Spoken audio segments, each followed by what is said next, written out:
नमस्कार साथियों एक बार फिर से स्वागत है आपका मेरे channel Omvir Singh gardening and farming में। और स्वागत है आपका आपके अपने टेरेस गार्डन में। देखिए, आपको चलिए सैर कराता हूँ अपने टेरेस गार्डन की खूबसूरती की। और मेरे टेरेस गार्डन में बहुत सारे छोटे छोटे गार्डन हैं, उनको सबको मिला के ये मेरा एक कंप्लीट टेरेस गार्डन बना है। और इस टेरेस गार्डन में मेरे ने एक छोटा सा बनाया हुआ है कैक्टस और सकुलेंट प्लांट्स का मिनी सकुलेंट गार्डन। तो आज हम चलेंगे मिनी सकुलेंट गार्डन में। जो बसंत का जो महीना होता है ना, ये फरवरी जिसे कहते हैं, ये बसंत बहार का महीना होता है। इसमें गार्डन बड़ा खूबसूरत लगता है। और देखिए, ये है मेरा वर्टिकल गार्डन, और इसी वर्टिकल गार्डन के सामने और साइड में हमने बनाया हुआ है सकुलेंट गार्डन।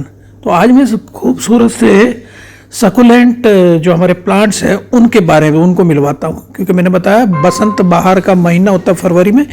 और हमारे इन कुछ सकुलेंट प्लांट में, इन रसीले पौधों में, कुछ कैक्टस में फूल निकल आते हैं। तो जो वो फूल निकलते हैं उनके फूलों का क्या करें, क्योंकि हम जो सकुलेंट और कैक्टस लगाते हैं वो इनकी खूबसूरत पत्तियों के कारण लगाते हैं, लेकिन इनमें निकल आते हैं फूल, और फूल खींचते हैं पत्तियों की, पौधों की एनर्जी, वो ऊर्जा को उसकी ले लेते हैं। पौधा फूल में एनर्जी लगाता है। तो उसका हमें क्या करना चाहिए?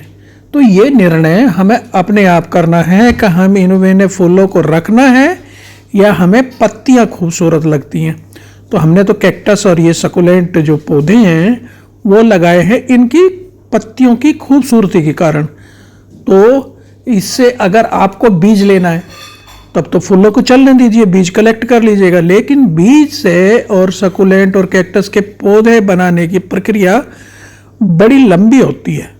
तो इसलिए आज हम इन पौधों पे जो फूल आए हैं, बहुत सारे हमारे उन पे फूल आए हुए हैं, उनको काट देंगे। देखिए कितना प्यारा सा खूबसूरत सा फूल इस पे आया हुआ है हमारे सकुलेंट पे, लेकिन और ये खिला भी हुआ है, लेकिन आज हम इनको काटेंगे।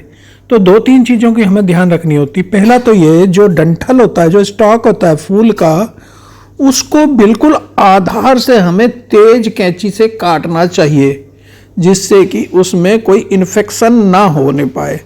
तो पहला ध्यान हमें ये रखना पड़ेगा, बिना पत्तियों को क्षति पहुंचाए, क्योंकि पत्ती ही एक तरह से हमारा फूल का काम करती है। सकुलेंट और कैक्टस में पत्तियां ही होती हैं जो चमत्कारिक होती हैं, रोचक होती हैं, खूबसूरत होती हैं। देखिए, उसको क्षति पहुंचाए बिना हमें उनको आधार से काटना है। देखिए फ्लावर स्टॉक, ये सभी में, हमारे कैक्टस और सकुलेंट में बहुत सारों में आया हुआ है। तो देखिए, ये इसको हम काट देंगे। और ये एक तरह से प्रकृति का चमत्कार है कि रसीले पौधों में फूल निकलने का मतलब ही है कि परिस्थितियां उन पौधों के अनुकूल है और उनकी देखभाल ठीक प्रकार से हो रही है। इसमें देखिए, हम अपने वर्टिकल गार्डन की भी आजकल फरवरी में रिपोर्टिंग करेंगे। अब ये दूसरा, इसको हम काट देंगे। ये जो हमारा पौधा है, इसमें भी कितना लंबा स्टॉक ही आया हुआ, तो बस आधार से काट देते हैं। एचीवीरिया जैसे ये है ना, हर साल फूल खिलते हैं। ये अब ये निर्णय हमें करना है कि बीज लेना है या नहीं। बीज नहीं लेना, और मैं तो सलाह दूंगा कि बीज के बजाय पत्तियों से इनका प्रोपेगेशन, इनके जो पप निकलते हैं, पप से और सेट से ये बच्चे पैदा करते हैं, उनसे बहुत आसानी से हो जाता है। और बीज से तो बहुत मुश्किल इनका प्रोपेगेशन होता है सकुलेंट का। वास्तव में हम लोग आकर्षक पत्तियों के कारण रसीले और कैक्टस के पौधे उगाते हैं, लेकिन जब फूल आते हैं आश्चर्यजनक लगता है। और ये बात आती है, काट दें या रखें, इन्हें रोशनी पसंद है, इसलिए फूल निकल आते हैं। अधिकांश बसंत में खिलते हैं। और जो हमारे सैम्पर विमम, एवोनियम और जो अगेव होते हैं, अगावे वाले पौधे होते हैं, ये मोनोकार्पिक होते हैं। इनमें डेथ ब्लूम होता है, मतलब एक बार अगर फूल निकल आया तो मर जाते हैं।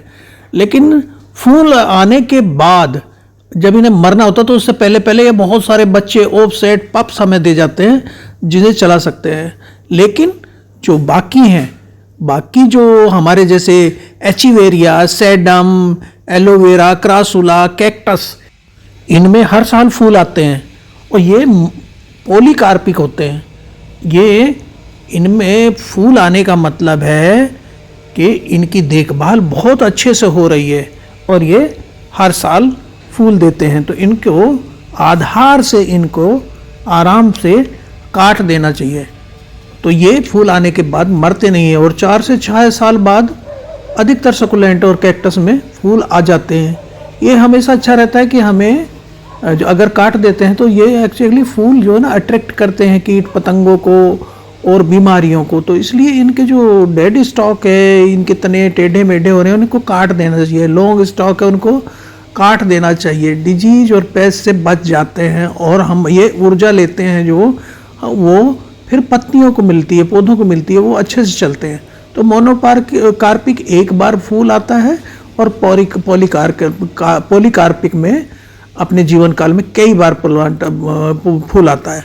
जो आजकल ये हाउस जो सकुलेंट है ना, सकुलेंट कैक्टस, ये हाउस प्लांट के रूप में इन्होंने दुनिया में एक तरह से तूफान ला दिया। हर नर्सरी में आपको मिलेंगे, हर घर में अब आजकल ये सकुलेंट प्लांट, 1-2 सकुलेंट प्लांट जरूर मिलते हैं और ये इसलिए मिलते हैं कि इनकी पत्तियों की आश्चर्यजनक सुंदरता के कारण। तो रसीले पौधों का जो बीज से उत्पादन है ना, वो थोड़ा जटिल है, लेकिन इनके जो पप से, ऑफसेट से, इनकी कटिंग से और इनकी पत्तियों से इनका जो प्रसार है, प्रोपेगेशन है, वो आसान है।